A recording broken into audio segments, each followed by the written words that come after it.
Hi everyone, welcome to episode 2 of the Doers. I'm Taeyoung Woo, founder of CNH Studio, and today I should have reserved the space for about 6 hours since I know our guest today has a lot of stories to tell. It's a rainy Tuesday today, and I'm very excited to be able to introduce Mike Kim, who's the APAC, that's Asia Pacific, region partnerships manager for Google, and he has a lot of experience ranging from household names like Zynga and LinkedIn to the Korea #1 food delivery app service called 배달의 민족. We're gonna go into a lot of that.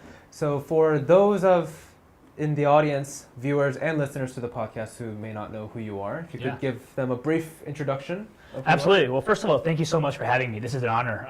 This is the first time I've been able to kind of talk about my experience in Korea. So I don't know what's going to come out, but hopefully it'll be interesting to your viewers. All natural. Let's see. So I grew up in the Bay Area, spent all my life there. I grew up in the East Bay, and then have moved out to Korea just about 2.5 years ago. So I'm still relatively new to Seoul. I can barely speak the language still, but I'm trying my best. But it's been an incredible experience. So I grew up in the Bay Area, went to school at UC Davis, studied political science, thought I'd go to DC and be a kind of a political fighter. And then quickly realized that may not be the path for me at that time. And so I moved back to the Bay Area, and that's when the tech boom was happening. And I happened to be in the middle of an exciting time where companies were being sprouted almost every single day. And I got my first taste into a startup when I joined Zynga. And from then on, it was been about 10 years in the Valley, getting to work with some incredible folks. And then a very special moment happened later in my life where things kind of just shifted. And something that I never thought would happen, which is moving to Korea, happened. And so now I'm here talking with you and excited about it.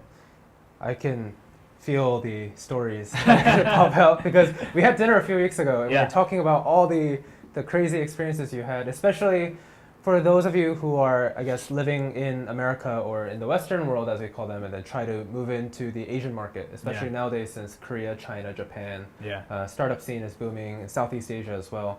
And people get confused on how to act and what to do, what not to do. So I think this is going to be a great episode to talk about that. Today we're going to touch upon growing up in San Francisco. I want to ask some things about that. And then jumping into the startup scene.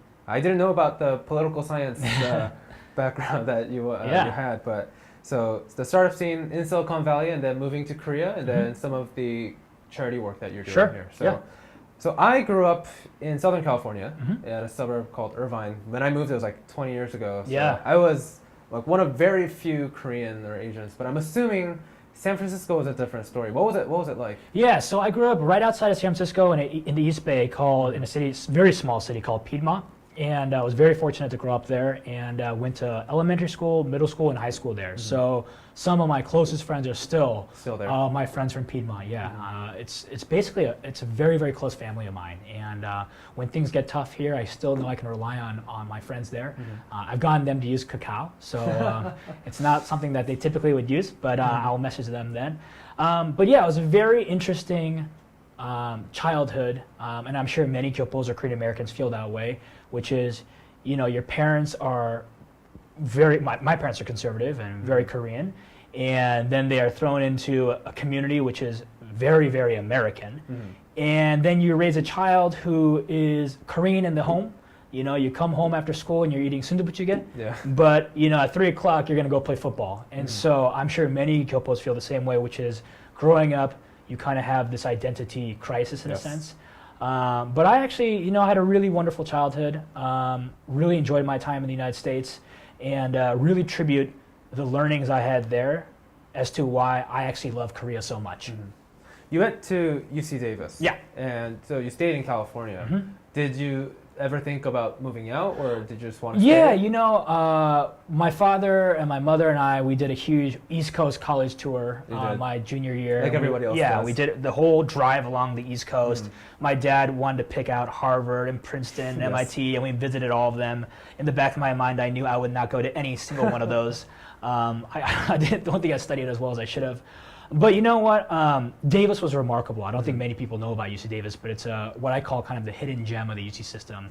It's a wonderful school. And as we had talked about at dinner, I actually really wanted that quad and the campus.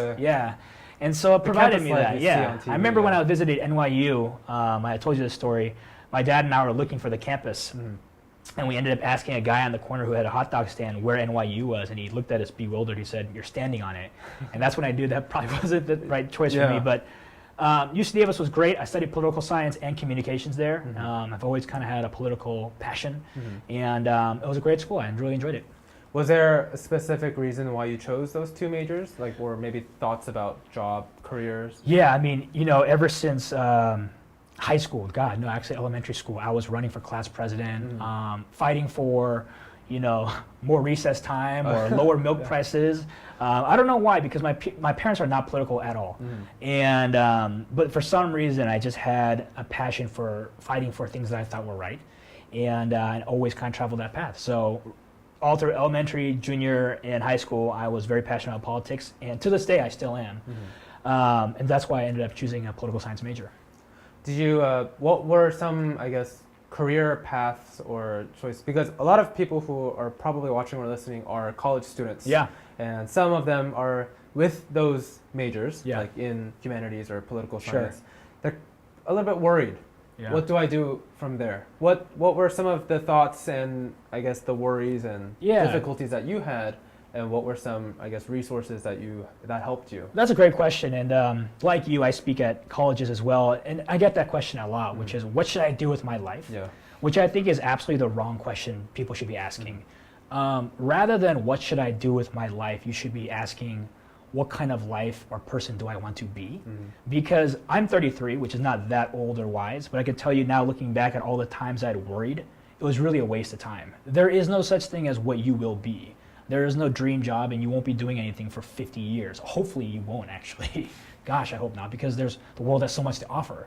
So for those in school thinking about their next career step, think about what you love to do, and that may not be something you do forever, but that will be a chapter that you really enjoy. And in the grand scheme of your book of life, you should have many great chapters that you accumulate. So yeah, I started as a political science major, and I thought I'd be in DC for the rest of my life. I did go to DC, lived there for about 6 months. At that time, I was working for Governor Schwarzenegger. Oh, you were. And quickly realized that DC was not for me. And even though for 8 years I thought this was my political path and this was my life path, after 6 months, I called it quits. I moved back to the Bay Area. It was not for you. It wasn't for me. But even though I moved back to the Bay Area and at that time joined this very small startup called Zynga, I was incredibly still passionate about politics. So I was very involved in my local political groups in San Francisco, later ended up becoming president of the San Francisco Young Democrats, was very involved in fundraising and campaigning for politicians or political leaders that I were passionate about. And so I realized you don't need to work in politics to be involved in the process. And I think now at this point in my life, I've been able to balance both. For the college students who are listening or watching this, what is one experience that you had in college or something that you did that it's really memorable and you would recommend a lot of college students do? Something, maybe it was a class or a club or an activity that you did? God, that's a good question. I played lacrosse at Davis, and that was a big part of my life. Sports is a big part of my life. And I think to this day, if I could give advice, I would say it's not about playing sports, but I know it sounds really odd. I would say work out. My advice would be to every single day wake up and work out. It's not really philosophical. It's not really probably going to help your career. I don't know. But I could tell you, working out or playing a sport has probably given me the right tools to succeed later in life. And what I mean by that is, first of all, it's great for yourself. I mean, you should just be physical fitness, you should just be working out. I mean, there's no point in not taking care of yourself. Yeah. But I think what happens when you play sports and when you're on a team is you learn to do the things that you have to when you don't want to. Nobody wants to wake up at 6 in the morning and run. Nobody wants to go after school when you're tired and do practice again. Nobody wants to do double days. I hated it growing up. But the discipline you learn playing a sport or working out when it's raining, when it's snowing, when you don't want to, when you're hungover and you still have to go, something about, and to this day I still wake up every day and before I go to work, I work out. And I think I attribute, honestly, things that happen in my life to that discipline, which doesn't sound very grand. It's a very small thing I do with myself. But I would suggest for every single person, wake up, work out every single day, make your bed, and have a routine. So it's the little habits. It's the little habits, that yeah. really help People try to bite off this big thing, like I need to do this in life, or I need college, I need to succeed, I need to join 10 groups and an MBA group, and I need to do this and that. If you can't do the simple thing, which is just take care of yourself, everything else is going to be really difficult. And so if you can't get yourself up to work out every single day to give yourself a gift, then I think it's going to be really difficult to do all the other things you want to do and pursue in life. It's been 10 minutes and I feel like we've been talking for like 5 hours. All right, we're going to go on to the career aspects, which I'm sure has more crazy stories. Yeah. Do you remember what number you were at Zynga? I think I was right around 100, or 80 to 100. I mean, we were one building. We had not come out with Farmville. Our number one game at that time was Poker and Mafia Wars, which I'm not sure if people... I remember. Do you still remember? I remember that. You just kind of clicked your way through being in I didn't play Mafia Wars, but I remember when Farmville came out. Yeah. I was at a boarding school, so everybody was doing Farmville. It was a craze. That was... to be honest with you, I was shocked at the success of that game. I didn't think people would pay real money, like their hard-earned dollars, on like a purple cow. To cultivate. Yeah, or like, like virtual carrot seeds. I just didn't think people would do it, and I was totally wrong. It ended up blowing up, became the number 1 social game on Facebook. I think it created that kind of gaming craze, social gaming ecosystem. And honestly, even though I didn't grow up as a gamer, I feel so lucky that I was at that time at that company's history, because I saw a company go from a very small company to just exploding. I think we went from, a few hundred people one year to nearly 1,000 in a year and a half, or something like that. And it was. I learned a lot. I learned about scaling. I learned about the difficulties of how to scale. Sometimes success is very difficult to digest, even though it's success. So I had a great time. It was awesome. What did you first join Zynga as? I was a marketing manager. So I was helping them with developing the online ads that infiltrated your newsfeed and probably annoyed the heck out of you. But I attribute one of the greatest things about that was, at that time, I happened to sit next to the VP of business development at that time. I had no idea what business development was. Never heard about it at school. Didn't even know there was a thing called BD. And I still remember, his name was Hugh, and he was fantastic. And he took me under his wing. I was a very young, naive kid who came out of UC Davis with a political science major, had failed in DC basically, took that job because another fellow UC Davis lacrosse player was working there. Oh, okay. And then and he kind of just took me under his wing and realized that maybe marketing wasn't my passion, but working on deals. And so I really thank him for teaching me how to do BD, and ever since then, I've been doing BD for nearly 10 years, 11 years in the Valley, and here now. I want to dig a little bit deeper into the political science degree to Zynga path. Yeah. So how did you find out about Zynga? So one of my very, very good friends that I played lacrosse with at UC Davis had joined there very early, very early. And when I came back, actually, I was asking a lot of my colleagues what they were doing, and there were a lot of options at the table. It was 2006, 2007-ish, so the market had not crashed in 2008. And so I actually, to be honest with you, when I first came back, I started my own company. I wanted to start it myself. So I had a company called Yallage, Your College put together. It's not a great name. But it was kind of the Yelp of colleges, so people would write reviews about their professor or their dorms or classes, and got a little bit of seed funding and took it off, but realized that probably was way too early and it wasn't going to work. And so my buddy at that time, Brett, said, hey, why don't you come over to Zynga? And at that point I needed a job. I wasn't a social gamer in the first place, but that's what I mean. You don't really know what life's going to do to you. And so thinking or worrying about, for all the college students worrying about what you should be doing, don't, because you should just let life come at you. And I let that opportunity come to me, and I took it, and it now dictated kind of how the rest of my life went. So that was 6 months after graduation? Yeah, probably about a year, 6 months to a year. Yeah, so I was really lucky to jump on that train. And then from there on, I went to Monster and then LinkedIn, and I did BD all throughout. How long were you at Zynga before you moved there? Probably about 2.5 years, a little over 2 years, yeah. So it was fantastic. What was your next step? And then after that, there was an opportunity to continue to be doing BD at a company called Monster. The job search. Yes. Yes. You know this, but many people don't. When I say Monster, people usually ask like the soft drink or like the energy drink. or then after that they go, you mean the cable company? Or the Pixar Or the, character. yeah, right, that's right. Yeah. But the job site is usually last. But at that time, LinkedIn was, I think, kind of rising, and Monster was the global leader. Monster was the big one. It was the big one. Everyone had their resume on Monster. And so I joined there to develop their BD group, working with higher education institutions, so colleges, and trying to help university students get that first job, and working on API partnerships. And so I had a great time there. It was 2 years, but LinkedIn was coming up really fast. And so LinkedIn also wanted to do a higher education team, which is basically how do we get young people, university grads or university students, to come on board LinkedIn. And since I had that experience at Monster, they had recruited me, and I went to LinkedIn. To use the platform. To use the platform, yeah. And they were, I mean, you want to go early. You want to get that young student who's looking for his first job. If you support that young student finding his first job, you have that person for his career.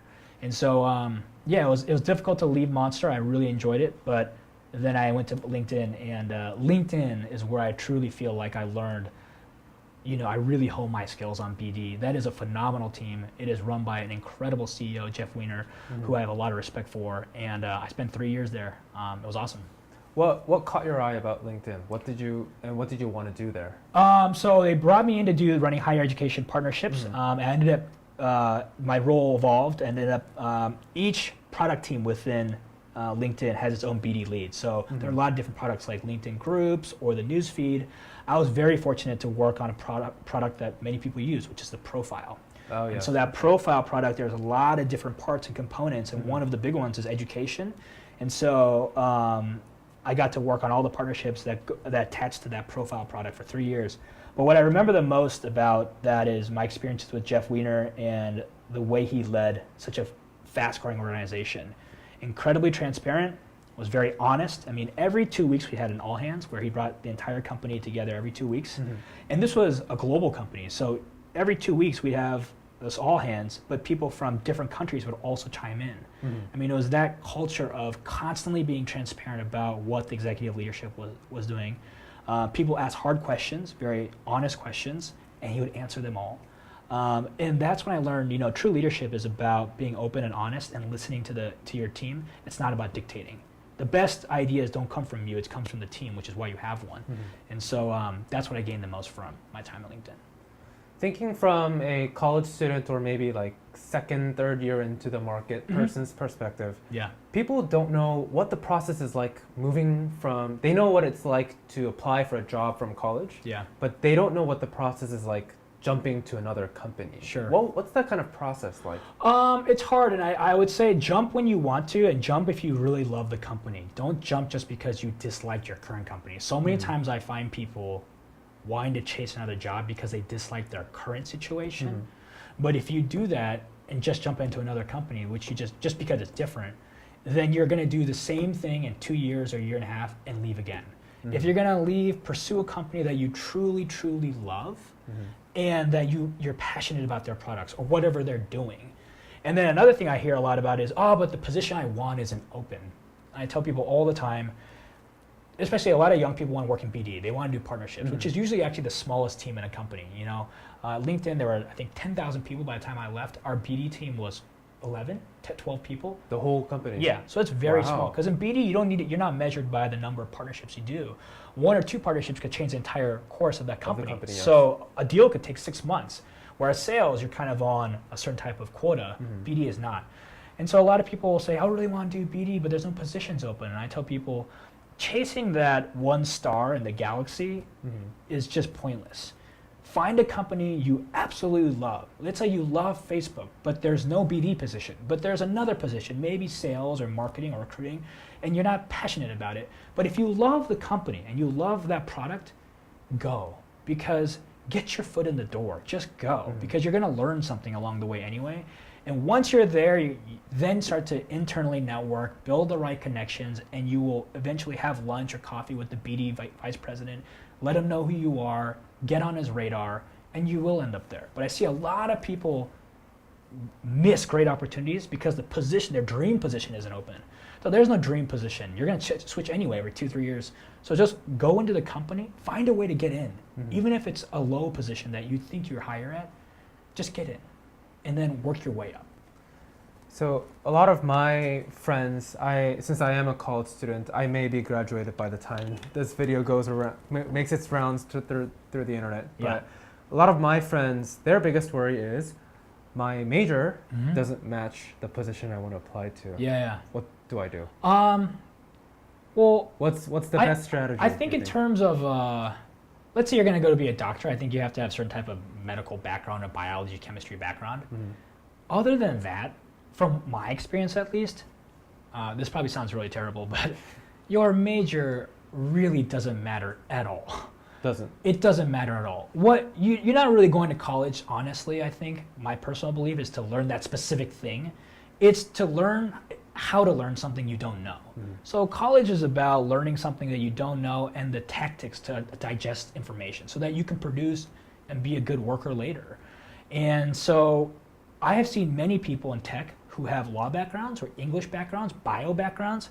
I have someone that's in BD that had a biochem background. That's not the traditional path, but these people are incredibly bright. They understand how to take information they don't know, digest it, and be able to produce. So I really wouldn't stress about what major you have. In fact, during college, during those 4 years, do something you love. You have 4 years to learn something that you want to. And you get to spend all day or 4 years doing it. I wish I had spent actually my time doing like astrology. I mean, I would love to know more about the stars and the galaxy. I took 1 or 2 courses, I really loved it, but that was it. And I still realized that even if I was an astrology major, I could have been just as passionate and been just involved in San Francisco as I was with politics because my heart was there anyway. So don't worry about the major. That really doesn't matter. No one is going to not hire you because your major was wrong. I've never gone into an interview, looked at someone's major and said, that's not what BD folks do. Never. You meet the person, you understand what that person is about, you understand whether or not this person can digest information. Is he smart? Is she smart? And you go from that. The major really doesn't matter.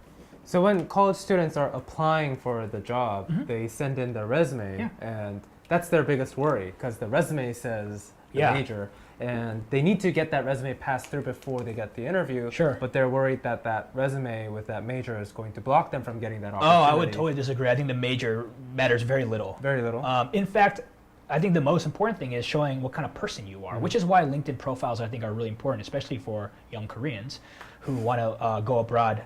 LinkedIn is not used much in Korea. It's not, and this was one of my biggest challenges and headaches was that this was the one country that it kind of really didn't take off. But I have a lot of young Korean friends who would love to work abroad in Silicon Valley, and I asked them, okay, well, let's see your LinkedIn profile, and they don't have one. They don't have one. Yeah. And I suggest LinkedIn to yeah, LinkedIn is the #1 recruiting tool, not just in the Valley, but in America or globally. So if your profile isn't there, no one's going to find you. So that's the first step. But yeah, to your earlier point, the major doesn't really matter. That's my personal opinion. I've never gone into an interview discussion with my colleagues and then argued over, this person's really good, but they studied this. Never. It's more about, is this person someone that is a cultural fit? Would they be able to excel? Do they have a passion for this topic or this issue so that they'll naturally learn more about it? And then also I think what's more important is who you are as a person. So outside of your resume and all that, your resume should be saying things about your passion for philanthropy or working out or skiing or something. Give a flavor because everyone else has a major. Everyone else has a GPA. What else distinguishes you from that? Work on that part. Yeah. We're going to jump into the big shift that you had. You were in LinkedIn for how many years? 3 years. 3 years. And it was during that time when somebody approached you about Korea? Yeah. So what was that? What happened? Yeah. The Korea chapter was never supposed to happen in my life. And to go back a little bit, and we talked about this, and just very personal, is, I didn't really grow up, in a sense, very Korean. I didn't have many Korean friends. I couldn't speak Korean. I mean, my parents spoke to me in Korean all my life, but I never spoke it back to them. I spoke English. I identified very little with the Korean culture. And so my friends would have bet probably their life savings that Mike would never move to Korea. They probably, if you had asked them in 2013 or 12, hey, do you think Mike Kim, your best friend that you've grown up with in Piedmont all your life, would move to Korea and love it and like it and stay there? They would probably easily, I don't even think about easily, bet their life savings I wouldn't go. So which begs, a lot of people begs the question is, what happened? What happened? And I remember in 2013, at that time, Mayor Lee was going to develop a sister. Oh, actually, it had already been around for actually a long time. There was an opening on the sister city delegation. So Seoul and San Francisco have a long, I think, 45, 50-year relationship. And there is a delegation that is appointed by the mayor of Korean Americans that reside in that city to kind of foster economic and cultural ties between the two cities. And so at that time, there weren't many young Koreans in San Francisco who were passionate about politics that wanted to get, young people fired up. And he needed a young Korean at that time to join that delegation, that board, the commission. And Mayor Lee appointed me to that. And so we traveled. It's once a year, Mayor Lee travels to Seoul. And then the following year, Park Won-soo, or the next mayor of Seoul, would come to Silicon Valley. So it's kind of a delegation like that. And I remember that event totally changed my life. It was the first time I went to Korea without my family. So every time I come to Korea before, it was the same week, like most Korean Americans have when you come here. You spend a week going to Gyeongbokgung, Bukchon, Hanok-mar, you go to Myeongdong, you go to Namsan, you go to Myeongdong Kalguksu, you see your Komo at night, you see your Harmony at night, and then you maybe sneak in Busan, and then it's done. And that was it. And that was pretty much my Korean experience. So it's probably another reason why I was like, I wasn't really too excited. But it was the first time I went to Korea by myself, and there was a translator there who was also very young, my age, and she really kind of shattered what I thought Korea was. And what I still remember to this day is after a full day of conferences and events and stuff, I was exhausted, but some of the young people in that delegation from the Korea side said, hey, do you want to go out and have a drink afterwards? And I was like, sure, why not? Everyone else was going back to the hotel. I said, yeah, why not? Let's go do this. And they took me to Itaewon. Oh, the hot place. Yeah. Yes. I had never heard of this place before. And I had come to Korea before. I'd never. And I can understand why my parents never took me there. But they took me to Itaewon. And my jaw dropped because I saw this whole other world that I didn't think existed. If all your life someone tells you the sky is blue, the sky is blue, the sky is blue, then the sky is blue. And then all of a sudden you come to that neighborhood in this time, I was at 30 at that time, and I saw a Korea where young people weren't studying at the Hagwon, they were out drinking, they were having a great time. They were partying until 3 or 4 in the morning. I was sitting there at a table drinking soju with young people for the first time in my life. I couldn't really understand what they were saying at that time, but I loved it. And I'll never forget the moment I was sitting at that table, a few bottles of soju deep, and this is a classic story. Yeah, this is where all the good stories come from, green bottles. And a young guy at the other end of the table said to me, "Hyung, pass me something." Everything I don't remember, but it was the first time in my life somebody referred to me as Hyung. And I know that sounds very strange. Which is the word for older brother. Older brother. Yeah. Or just any older male called by another younger male person. Yeah. And I have a younger brother, but he calls me Mike. I have a younger sister. She calls me Mike. And I remember at that moment something, it seemed like something kind of shook. Because first of all, no one's called me Hyung, so I shouldn't have turned my head anyway. It shouldn't have hit me anyway, but it did. And number two, it felt so natural actually, which is odd, seeing that I don't speak Korean and nor did I grow up in that culture. But I remember ever since then, something had just cracked here. And everything that I thought and held true, and I have pretty strong convictions, so when I believe in something, it's that way. That night really changed my entire perception. And then the entire week was great, but I went back to San Francisco. And I call it like the itch. I just had a Korea itch. And I realized then that there was actually a deep reservoir or well of passion and love for a culture that maybe that I had unconsciously subdued. And that entire year, I remember quietly by myself, I registered for Korean classes. I didn't tell many of my friends. I got off work, I'd take Korean classes. I'd come home and I'd watch like Korean dramas on Netflix or YouTube.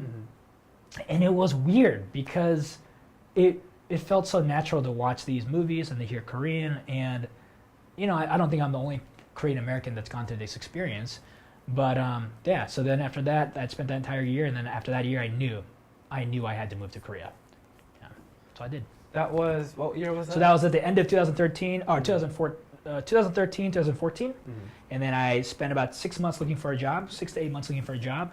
And I'll never forget, I met a great investor named Han Kim from Altos Ventures. Yes.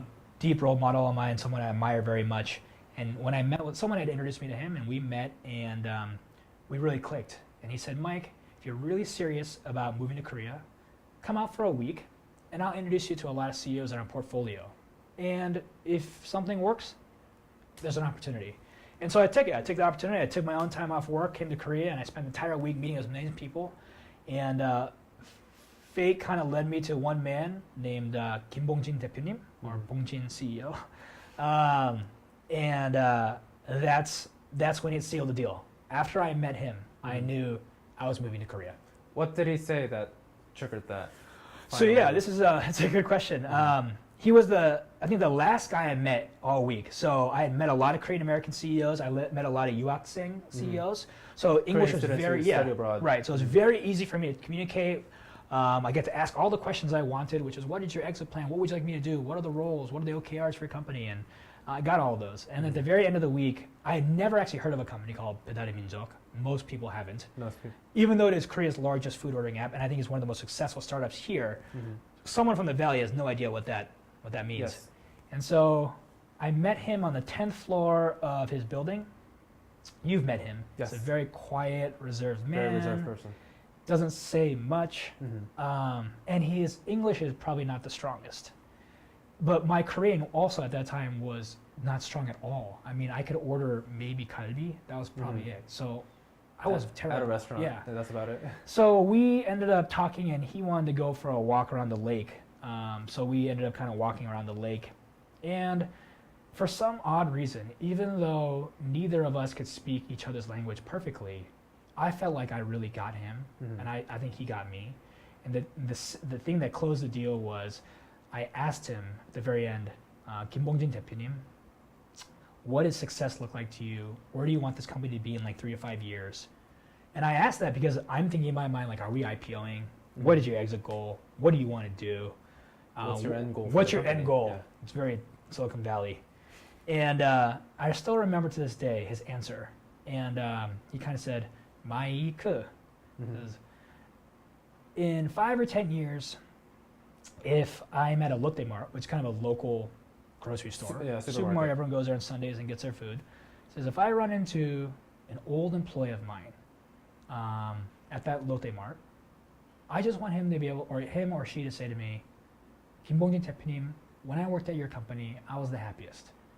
And that shook me, because that was not the answer I thought anyone was going to say. A CEO of a startup. A CEO of a startup was going to say.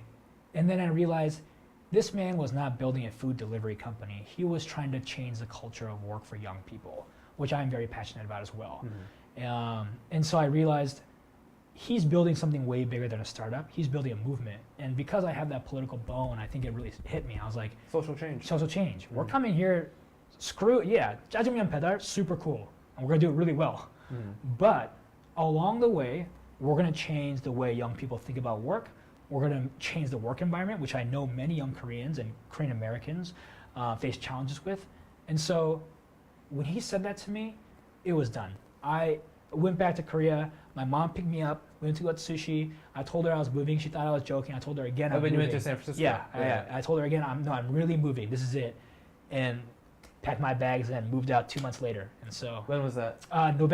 December 2014, right after Christmas. Right so after Christmas. The dead of winter, 2014, December, right after Christmas.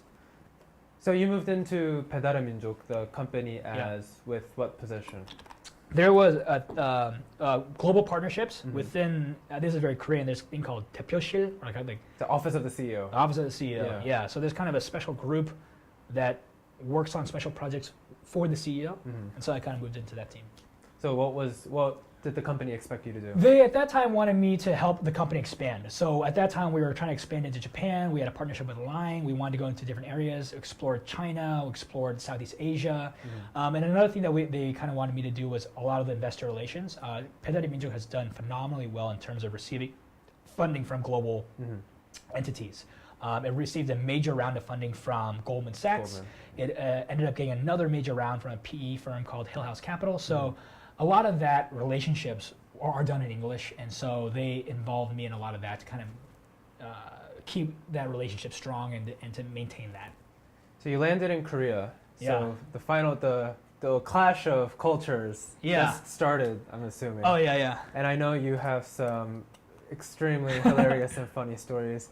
What are one or two stories that pop up on your head right now? Yeah, as Kim Bong-joon 대표님 would say, it was always kind of the mic episodes, like the mic episodes, and these happen a lot. You need to write a book about this. Yeah, I should do this. And there are a lot of things that I just didn't know, and so about Korean culture and working there. And as progressive as Pedari Minjuk was, it still is very Korean. There was one Gyeopo, there was one foreigner, and that was me. The rest of the other 500 people are Koreans. And the company has to deal with other Korean companies. Yeah, right. So it totally makes sense. So one of the funny things that I right off the bat is, in Korea, you're actually supposed to call people by their title. So senior vice president or 대표님, which is CEO. It's very different. 팀장님. So, it's kind of like me being at LinkedIn, being like, hello, John, senior vice president of APAC marketing, or hello, Jeff, CEO of LinkedIn, as if they didn't know. But you have to do this. So I had never heard the terms 이사님, director, 팀장님, don't know what that is, 대표님, never heard it.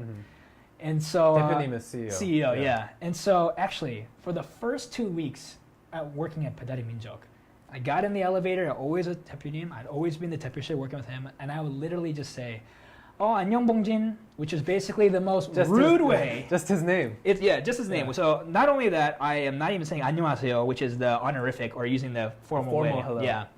I am calling him like he is a 13-year-old younger brother of mine, basically. Like, hey. Yeah, in front of other seniors who clearly know that this is wrong.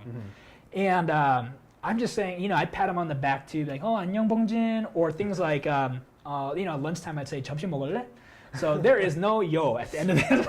All the Koreans watching are freaking out right now. I'm so sorry. Yeah, it was terrible. Part of it was I was really nervous. I couldn't really speak Korean very well. And, I'd never heard of that term, 대표님. I don't know if many Koreans growing up, even if you spoke Korean in your house, used business terms like 이사님 to your parents ever. It just wouldn't come up. Well, in Korea, like, you call teachers 선생님, which is the teacher term. So I remember when I went to the US, it was in second grade, and I didn't know, I was supposed to call them like, Mr. Teacher, Mrs. Teacher. Like, it was different. So it's in the US, you call people by name. And the title, unless you're like president, something. It's not very used often. Oh, totally, never. And so, but here, everything, you're always referred to by your title. That's right. And so we went to our first 회식, which is, how would you describe a 회식? It's like a dinner, I guess, gathering. Yeah. It's not a very familiar. Right. It's kind of like a team bonding dinner. Yeah. But we do it a lot. So about a week and a half, 2 weeks in, we go to our 회식. The green bottles come out. Oh yes. Everyone's feeling a lot more comfortable with me because at the first fight, everyone was really, I think, kind of nervous. Like their English was maybe not as strong, so they didn't want to say something. They didn't want to say something that hurtful. I really wanted to say so many things and ask them stuff, but my Korean was so bad. But the green bottles come out, and that's how friendships are formed. And so I remember asking them at that one time. I said, "So what's the story behind that word 대표님?" Because I honestly thought it was like a nickname, and that if you become close with Bongjin, you could say it. And I just want to know, there must have been a story. There must have been a really funny story because everyone else is close to them, gets to say it, and I don't. I just want to know if I get to eventually say that word. And I still remember this day, a young buddy of mine, dear friend, he goes, actually, Mike 책임님, he goes, it means CEO. And it just hit me like a splash of cold water. I was like, I've been calling this guy for the 2 weeks by his first name, and you guys are calling him literally CEO. And so it just blew my mind, and I went the next following Monday, I went right up to him, and I was like, 진짜 죄송합니다. I'm so sorry. I had no idea. But you know what? I still remember. This is why Kim Bong-joon 대표님 is so amazing. He laughed. He thought it was so funny. He never once corrected me. And that's the kind of guy he is. And he's understanding. He's totally understanding. And I don't know many, I don't think it's in the culture for Korean CEOs or very high level people to tolerate that, even from a Korean American. Because I know from my Samsung friends, they're like, if you were to call someone like, let's say the CEO, but you probably wouldn't get it, but like someone very high, still by their first name at Samsung, LG, or Hyundai, they'll tell you within a second that that's wrong. They're not going to wait 2 weeks at their 회식. And so that was one of the Mike's episodes. My title at that time was 책임님, which is actually kind of not the most popular or I guess commonly used because I think it's really 팀장님. But 패대리님 is just kind of fun. Like head of this team. Division or team, yeah. And I remember everyone kept calling me Kim Mike 책임님. And I was like, this just doesn't make any sense because I've never heard it. I'm Google translating it, and 책임 means responsibility. So I'm like, this doesn't make any sense. I thought I was going to say manager, but Kim Mike responsibility makes no sense. Yeah. I mean, I think I'm a responsible guy, but that's like the worst title. So I asked my mom, I was like, Mom, what is 책임님? And she's like, you're hearing it wrong. You're hearing it wrong. And so I kept going back and forth, and finally they're like, yeah, actually, you are Mike responsibility, but it's a very Pimmin term. So oh, really? I've had many things like that happen. Yeah, but it's awesome. It's fun. So you were in 배달의 민족 for how long? 2 years, two solid years, yeah. And you helped with the expansion of the company. Yeah. And what led you to jump over to Google? To Google? Yeah, it's a great question. So I loved my time at Pimmin. I attribute my deep love and the reason why I want to stay here for so long, actually, and the reason why I'm so passionate about Korea is actually because of my time at Pimmin. And so it was actually very hard. They're my family. They're the people that welcomed me into this country, showed me everything, taught me everything.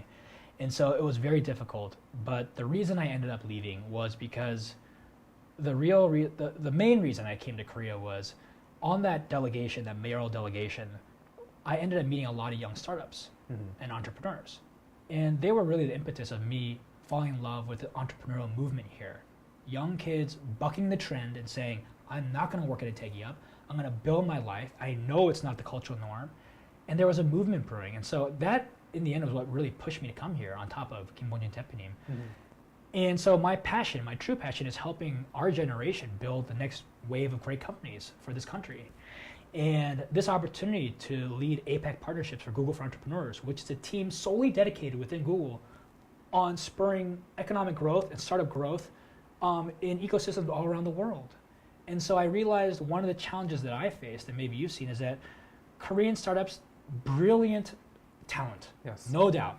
Infrastructure in Seoul, I'm from San Francisco, I'm sorry, but doesn't compare. Way better here. But the thing that I think has always been a problem or challenge for Korean startups is going global. Outside of the 50 million people here, we've got to fight our way into the global market. Meaning you have to have connections and you have to have that global network. And I think that's what kind of lacks here. And so what Google allowed me was to be able to build that global network all throughout Asia. And so I'm deeply passionate, not just about the Korean startup ecosystem, but a wave of Asian entrepreneurs building phenomenal, not just companies, but jobs for people on this side of the planet. And so I wanted to be a part of that. And I actually still feel like I'm supporting Pimmin by supporting the greater startup ecosystem in Korea by working here. And so it was a very personal decision. It was very hard. But I'm grateful for the opportunity. It's been how long since you were at Google? 7 months now. 7 months. So I'm still a noogler as well. A little less than a year. Yeah, I'm a noogler and I'm also a newbie in Seoul. So noogler is the term used for new people at Google. New Googler, yeah. I remember seeing those hats. I still have it with the yeah. yeah, I still have it. I have some friends who work at Mountain View and yeah, they always take pictures of that hat. That's right. Yeah. It's a historic day. You get on your first date in orientation, you have to wear it around all day. So you do? Yeah, it develops a very strong bond with your 동기, I guess, in your class, because you're walking around with this ridiculous hat. But I still love it and I treasure it. So you're, as the Asia Pacific region partnership manager, where are you based? I am based in Korea. My home is in Korea, but this position is technically based out of Singapore. That's where our headquarters is in Asia. Okay. So I go there nearly every month, but I'm also spending about 2 weeks on the road overseeing the growth of ecosystems in 12 countries. And so it's an exciting time to be in Asia. I think it's phenomenal. I go to Jakarta, you go to India, you go to Singapore, you see this wave of young people just building phenomenal companies, and these are not copycats. I think there is a stereotype from the Valley saying, oh, these companies in Asia like China are just copying the best things in Silicon Valley and doing that. There was a time where some of those, that happened. I'm not denying that. But now, when you look at innovation, it is an exciting time to be here because what these young entrepreneurs are building are phenomenal. So, as somebody who goes back and forth between Korea and the US, I kind of feel like I'm stuck in between these two countries. Yeah. I don't see the bigger world, so I'm trying to plan out trips to go to other places. And I know you travel around Asia a lot. Yeah. You're here for another few days and you're leaving Then soon. gone again, yeah. So what is a remarkable, I guess, situation or something upcoming that you see in countries that may not be discussed extensively in Silicon Valley or in Korea? I think a lot of times people don't understand the power and the size of Southeast Asia.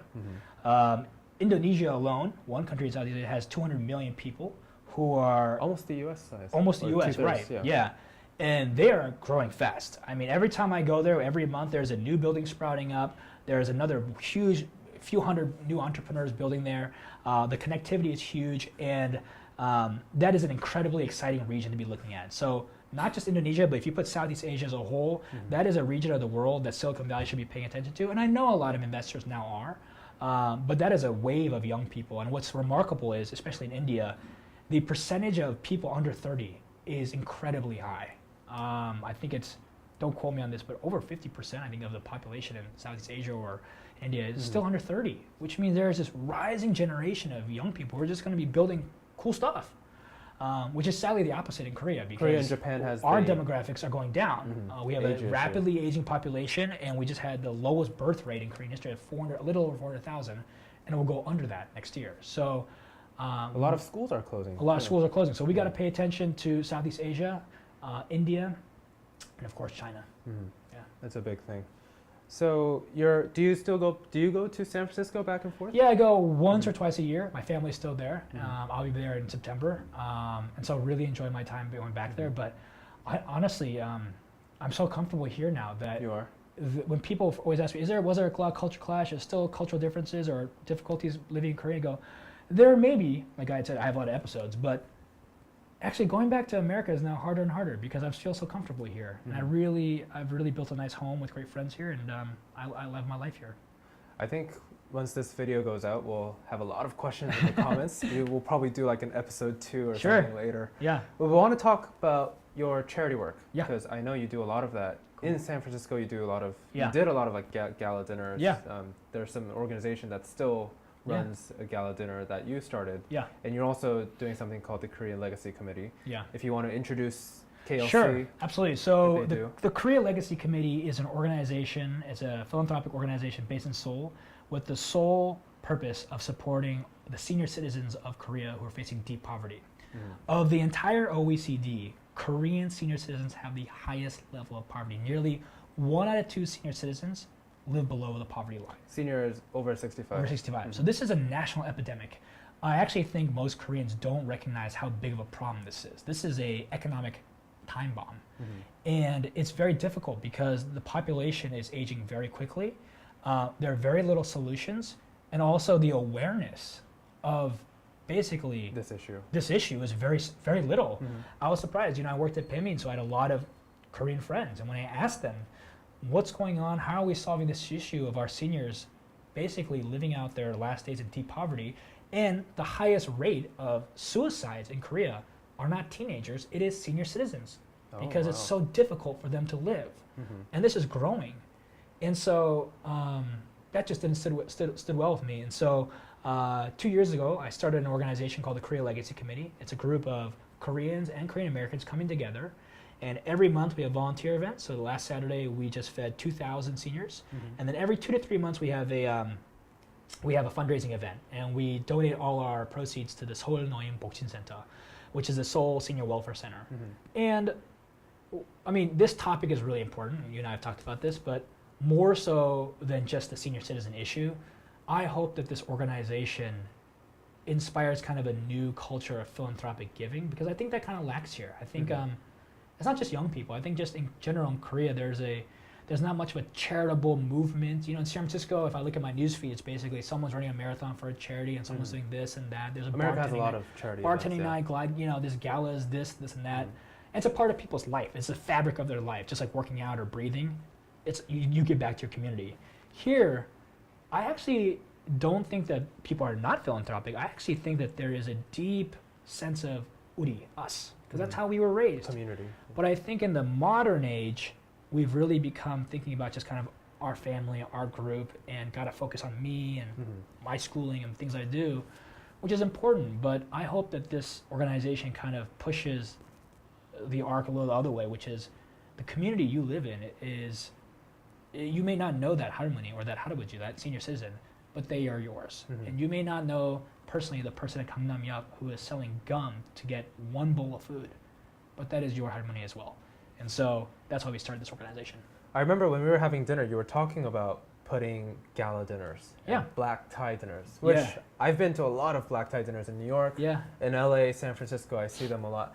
I don't think, except for the, I guess, American corporate dinners or organizations here in Seoul, I don't think I've ever seen a Korean black tie dinner. Never. Why are you interested in putting that black tie dinner culture here? That's a good question. So in San Francisco, I started the Glide Legacy Committee. I sat on the board of the Glide Foundation, which is the largest nonprofit in San Francisco, for 5 years.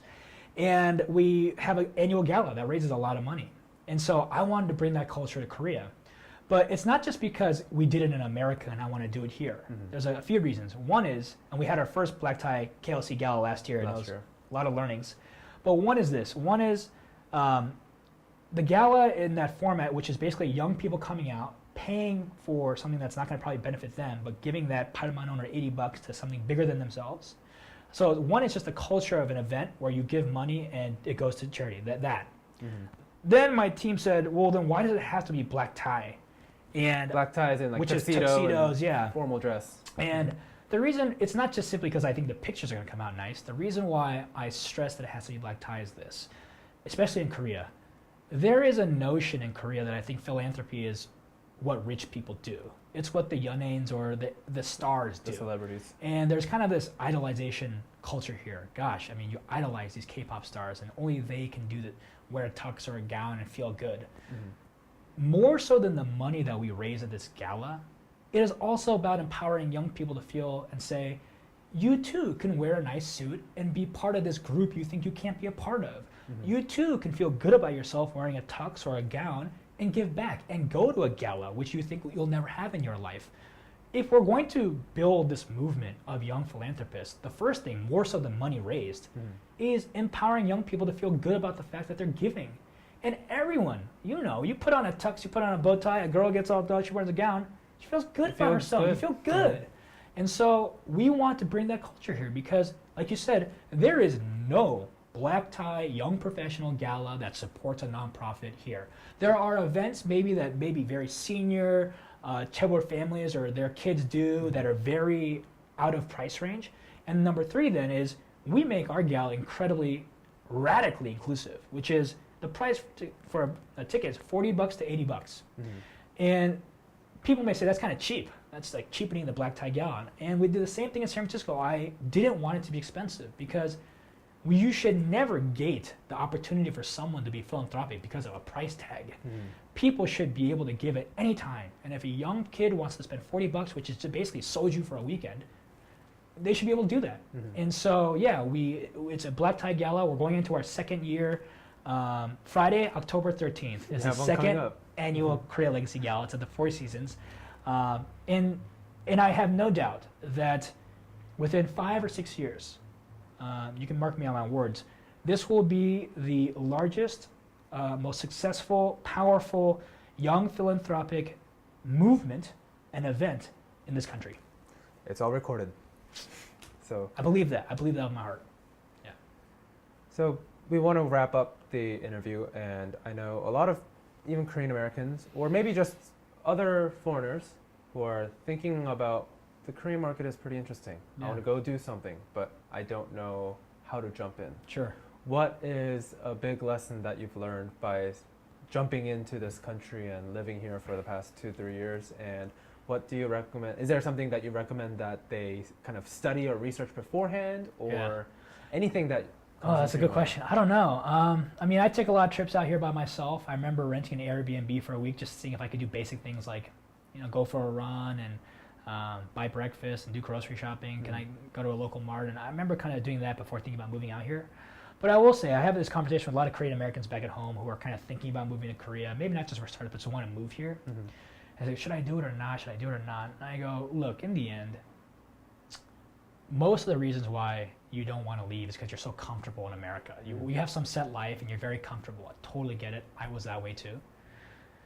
If by chance you are in that zone where you are comfortable and you don't want to leave, that's actually a great privilege.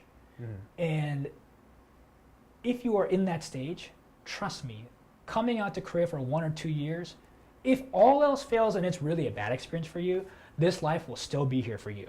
It will be here for you. But the opportunity to take that is up to you.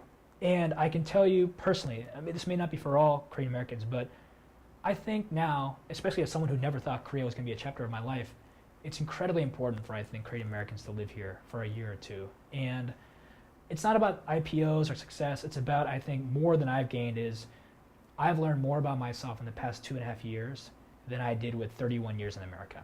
Everything that I knew about myself still remains true, but if you don't really search for why you are a certain way, and why your parents raised you that way, and why you love certain foods that other people can't, and why when you hear something like "hyum," or you see your grandma and she's speaking to you a certain way, that's not going to last forever. And so I really encourage Korean Americans, if you can, move out here and enjoy it. Give yourself that gift, because you will never, even if it's a bad gift, you will never regret going back and learning more about yourself. Final question for today. Yeah.